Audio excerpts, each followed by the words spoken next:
Bring National Post beyond the headlines. Shop official merch including hoodies, hats, mugs, tote bags, and more.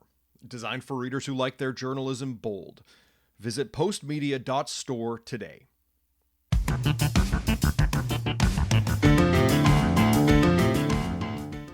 Smack in the middle of the Alberta prairie, a couple hours away from Edmonton and even Red Deer, sits one of the most crucial points in Canada's oil infrastructure. Despite being a key hub for Alberta oil heading south to the US and elsewhere in Canada, Hardisty has faced many of the challenges small towns across Canada face. I'm Dave Breckenridge, and this is 10-3. Financial Post feature writer Joe O'Connor joins me to discuss the history of Hardisty, why it plays such a major role in the oil industry, and how the community is rallying to attract newcomers. Don't forget you can find us on Apple Podcasts, Spotify, Amazon Music. I'd love it if you could leave us a rating, a review, and tell your friends about the show. So, Joe, you recently wrote a pretty involved feature about a place that not many Canadians actually know about, but which plays kind of an outsized role in one of Canada's key industries. So, for people who may not be aware, I guess for basics, where is Hardisty, Alberta? Okay, well, Hardisty, as far as dots on the map go, and for Albertans who are coming from Edmonton, so you hop in your car, you're going to start driving east on Highway 14, hang a right at Irma, another tiny dot, and then you're almost there. And so we're talking the Battle River Valley, rolling prairie, not flat, big sky, strikingly beautiful, and about 2 hours southeast of Edmonton. And when you talk about tiny dots on a map, like how tiny a dot are we talking about? How big is this community? Well, at last count, it has, Hardisty is home to about 623 souls who refer to themselves as Hardistants. So it's small, and over the years, it has always been small. It was small when it was founded in the early 1900s, and it is small today, 125 some years later. And you talk about it being founded like almost 100 years ago. It was founded, or more than 100 years ago, actually. It was founded 7 years before the Turner Valley oil discovery in the 1910s, and 40 years before Leduc number 1. When did it first become linked to the oil industry, and why did oil companies set up shop there? Is there oil there, or was it seen as a kind of a spot where you have available land and access to rail to get oil out of the area? Yeah, well, so initially, of course, it's founded as a railway town, as so many small towns in Canada were.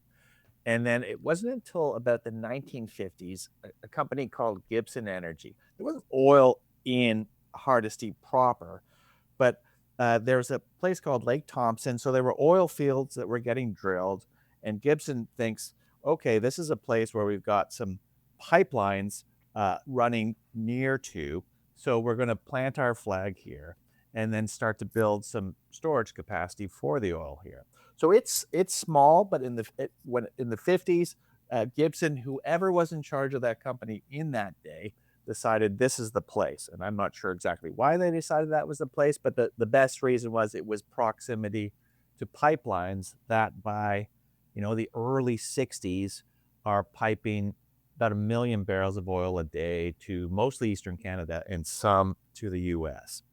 When you talk about its history as an oil hub, like how key is it to the Canadian oil sector and the flow of oil out of the country?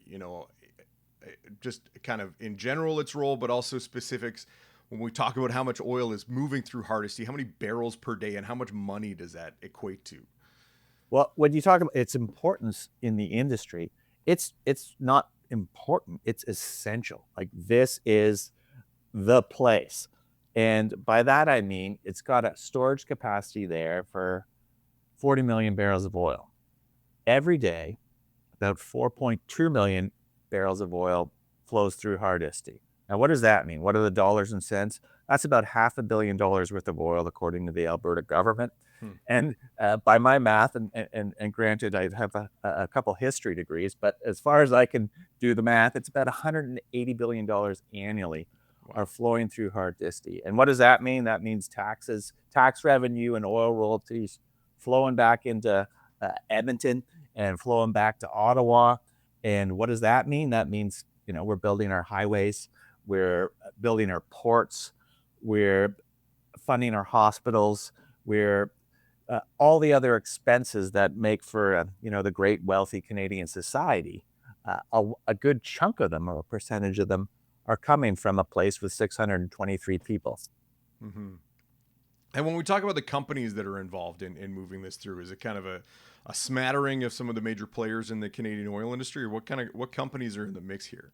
Yeah, so it's kind of the all-star team. We've got Gibson were the originals, and they're hard nuts to crack, and even harder to get an interview with. But but they're the originals, and then Enbridge shows up on the scene early '80s and starts building out capacity. You've got Husky, and then you've got South Bow, which Albertans and Canadians at large might be familiar with because of they own what was built of the Keystone pipeline that sort of stops at the U.S. border. And maybe if plans are afoot to perhaps extend the U.S. side, at least in Donald Trump's mind, if that happens, you're going to have another about like 400,000 barrels of oil that will start flowing from Hardisty. So there's more growth potentially in the offing, at least for the amount of oil that's moving through this tiny town. You would tend to think that for a place with such a key role to a key industry, it would be bigger in a way, But as you mentioned, Hardisty has barely changed in size over the years. What is that attributed to? Like, do we get a sense as to why it hasn't been able to get any larger? Is it a case that where it's located makes it tricky to attract people, or are there other reasons that it has kind of stuck at a few hundred people? Well, there's a couple factors. Now, the first would be, and this was the head scratcher that kind of inspired the story to begin with. When I was looking at what to write, I was like, wow, why does this tiny town that's so central to the oil industry, why is it so tiny? And part of the reason is while there's this massive storage hub there, we're talking like 100 tanks.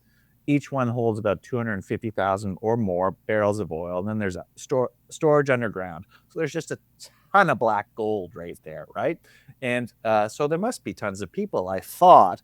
But the thing is, with a town where storage is the number one focus, the only time there's really periods of growth, it doesn't take that many people to run the hub itself, and most of those people come from Hardisty. But B, that when there is growth, it tends to be, okay, Enbridge needs to add capacity, and they'll come in and let's say build 1, 2, 3 of these tanks, which are massive, and that might take a couple years, and that might require 150 contractors who will stay in Hardisty. And the mayor, when I spoke with him, he joked that there's really more hotel rooms than there are people in town. But once that work's done, once those tanks are built, the contractors go away. Now you think, why? Why wouldn't they just stay? Because there's this hub there. Then you get to the fact that, okay, you're not right beside Edmonton. You're not 15 minutes drive out of town. You're not even half an hour. You're a good 2-hour haul from the big city. And Hardisty's beautiful. There's tons of stuff to do outdoors. The people are friendly, and it is tiny. And then not everybody's looking for that. Like I said, city slickers might find the sort of a nice place to visit, but do you want to live there 24/7, 365 a year? That's a tougher sell, and it's been a real tough sell for the town over the years. Every town wants to grow. Every small town needs to grow to have longevity, and despite the jobs nearby, that's always been a tough nut for Hardisty to crack, and continues to be. We'll be right back.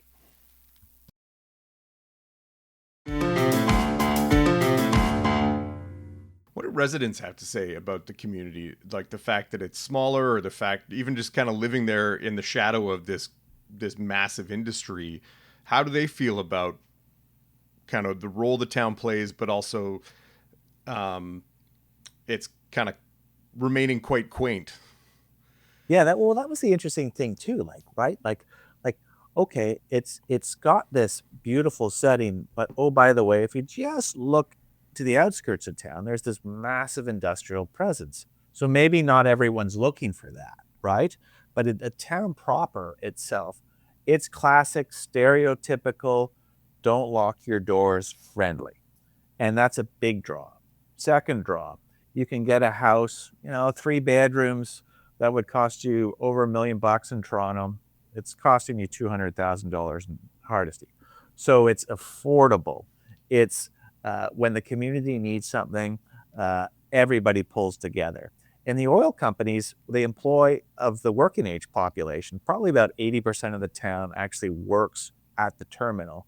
Oh, wow. And anyone you talk to who works in the oil industry, one of the draws is they pay well. So you've got like average household income in Hardisty is, these stats are a little old, but according to figures from 2021, it's like people, it's $120,000 living in a small town where your house cost you 200 grand.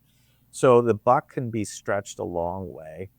And it's so it's a lot of people generationally have, of course, kids go, but you'll have a trickle back of some people who went away to university and have come home because they like the lifestyle. And then lately, you've started to have an influx, and again, small, right? The place has 623 people, but people looking for affordability, and retirees looking in Ontario to cash out of their big house and move to a place where they can buy a house for a song, so to speak. And same in BC. So there's an uptick, and the mayor's like, he was funny in speaking with him. He's like, okay, we've got X number of people now, but he's really intrigued to see how the current census plays out, because at least anecdotally, there seems to be growth. Now, when you have 623 people in town, like growth could be another 50. That's huge. Yeah. Seriously, yeah, it's huge. Yeah, and despite seeing some potential uptick in growth, and despite being this economic driver, the community has faced some challenges, including the closure of its K-9 school. How does a town manage challenges like that? Because if you don't have a school, I can imagine it's hard to get people to come to your community. The prospect of having your kids bused to another town to go to school may not be tops on the list for folks coming from elsewhere. So how does a town manage some of the challenges that it faces with attracting people and then the hiccups that might come with struggles to attract people? Well, this is the interesting thing. Like, instead of just sitting there and throwing their hands up in the air and going, oh no, because now you're young families, like what young family wants to move to a place where you're going to stick your kid on a bus and that bus is going to go through the prairie for half an hour, maybe on a winter day, on all smaller secondary highways. Like, talk about making a parent a nervous wreck. So of course that's a drawback. So what did Hardisty do? They didn't sit there. The community got together and they've scratched their heads. And there is a movement in some of these smaller towns to open charter schools. And so they did the deep dive of research. And to open a charter school, you have to have offer something that you wouldn't get in a mainstream public school. Mm-hmm. So the charter school in Hardisty is going to be, so they pitched it to the government as, we're going to open this school. It follows the curriculum, Alberta curriculum. However, it also has a special focus on entrepreneurism, which I thought was really interesting. But how are they going to do that? You still have to fund this school or show that you can help fund it, because charter schools don't get as much funding as your typical school, public school in Calgary or Edmonton. And so they passed the hat. The community got a band from Wainwright, I believe, and they sold raffle tickets. And the mayor told me people just started writing checks. And you think, well, there's only 623 people. How many checks can they write? And on one night, this tiny town raised $200,000. So they now have enough in the bank to open a charter school, and that school is going to be opened in September. So it's a great story about, okay, not being helpless. They didn't die. They flipped the narrative, and they're gunning for getting more people there, and school's the first step. And then I didn't have this in the story, but the next step is there's only one family doc in town who's totally overworked, and this is a story common to a lot of small towns. And they've got a small committee in town council, and they're actively like trying to headhunt another doctor and possibly two more.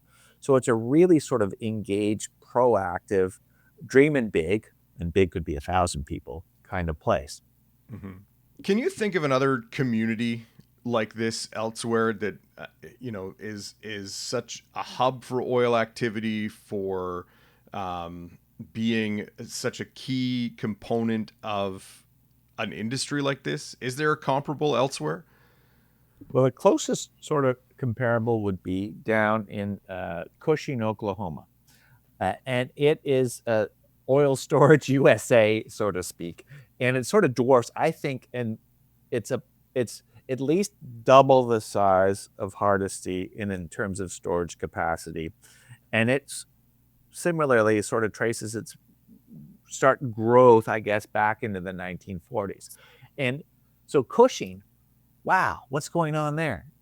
Ton of oil storage, but similar to Hardisty, their population is more. There's 7,000 people there, but it's been 7,000, give or take, since the 1940s, and just hasn't been an uptick. So one of the things Cushing is attempting to do is there was a news going back a little while, I think it was 2023, of building kind of high-tech, low-carbon refinery in town worth billions of dollars that would create jobs and potentially increase population of the town by another 400 people, ideally. Now, what's happened with that newfangled refinery is it's stuck in red tape and trying to find the land to build it upon. But so the parallel for Hardisty, the idea, okay, you'll always have that terminal is not going anywhere, and neither is oil in this country. We're going to have production for as long as we can look forward in my lifetime, as I would say. But so it's like, how do you attract other industries that would support the actual storage industry? And that's something that Hardistans haven't figured out, but they're also trying. They're trying to recruit businesses to, hang out their shingle on Main Street and put maybe an office in town and maybe hire 1-2 people and just grow the place incrementally. Never going to have a huge boom. However, even as I said earlier, you tack 50 more people into a town of 623, and that's significant growth. Yeah. Could the town see any economic spinoff from the possible revival of Keystone XL? I know Donald Trump has talked about resurrecting it, or even supply issues brought on by conflict in the Middle East. Are people in that part of Alberta looking at some positives on the horizon that could lead to pushing growth a little further? I think it's all the sort of contractors, those contractors that come to build out storage. Let's say there's this intractable, or the conflict in Iran becomes intractable. The Strait of Hormuz stays blocked, and the United States scratches his head and says, "Oh, geez, we need more oil getting piped down here from Canada." So you're going to have growth. You might have this South Bow Prairie Connector pipeline that will run right out of Hardisty. If that were to ever sort of come online, then you're going to have another 500,000 barrels of oil a day flowing down to the U.S. So that's growing the amount of oil that you both store and also pipe to the States. Now, what does that mean for Hardisty? Kind of hard to say, but what the mayors and the town is hoping to do is all those contractors who might come and help build out storage capacity, is trying to entice them, induce them to actually decide to stay. And so that's something that they're doing. And one of the things to help them or encourage them this day, going back in the conversation, is just to open that school, have that charter school there, and then to have that hospital or community health center that's staffed by, 2 doctors or 3 doctors, just to grow the place to the point where a young family will be like, oh, geez, I can actually come and live here and see a life here. So I don't know. So the economic opportunity, I think, is all kind of in a supporting role to the industry that's already there. Yeah. Well, it's a fascinating snapshot of a place that I imagine not many Canadians have heard of. It's a great read. Joe, thanks for your time. Oh, my pleasure, guys. Have a great day. 10-3 is produced by Sean Knox. Theme music by Bryce Hall. Thanks to my guest, Joe O'Connor. More from him at financialpost.com. I'm Dave Breckenridge. Thanks for listening.